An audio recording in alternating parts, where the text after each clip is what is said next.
এটা হচ্ছে মা দুর্গার শাড়ি, তসরের উপরে মেটেরিয়ালটা আসবে পুরো তসরের উপরে। আর এই যে আমাদের যে ফলস পিকো করি, এই দেখো পুরো পার পিকো করা, এইগুলো পুরো পিকো করা আছে, শুধু ফলস করলেই হয়ে যাবে, পিকো আর করতে হবে না। দেখেছো কি সুন্দর পিকো করা আছে, পিকো করতে হবে না। মেটেরিয়ালটা আসবে তসরের উপরে শাড়ি। এই যে মা দুর্গা, এটা হচ্ছে আঁচল পোর্শন, এই যে মা দুর্গার কাজ করা এইভাবে আঁচলে। এই যে ক্যাটলগটা দেখছো, একদম ক্যাটলগের মতো সেম কাজে আসবে, ঠিক আছে। এটা হচ্ছে আঁচল পোর্শন, আর এটা হচ্ছে বডি পোর্শন। এই যে বডি, এটা হলো বডি, আর এটা হচ্ছে বিপি, এটা হলো বিপি, ঠিক আছে, এটা হলো বিপি। এগুলোর প্রাইস পড়বে, এটার প্রাইস পড়বে 950। এটা দুজনে পাবে এই শাড়িটা।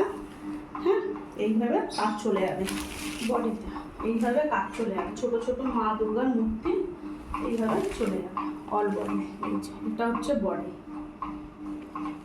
প্রাইস পড়বে 950। আর একটা আছে, সেটা এই যে এরকম কাজে চলে যাবে। এই যে ক্যাটলগ, একদম এইরকম কাজে চলে আসবে ক্যাটলগের মতো। এটাও মেটেরিয়াল পড়বে তসরের, পাটটা এত সুন্দর, এটা দেখি না, গোল্ডেন পাট চলে যাচ্ছে, ঠিক আছে।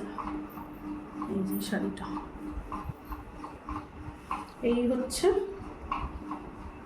বিপি পোর্শন, এটা হলো বিপি, আর এটা আসছে বডি, এটা আসছে বডি। এইভাবে পুরো শাড়ি কাজ চলে যাবে। এর প্রাইস পড়বে 850, এটার প্রাইস পড়বে 850।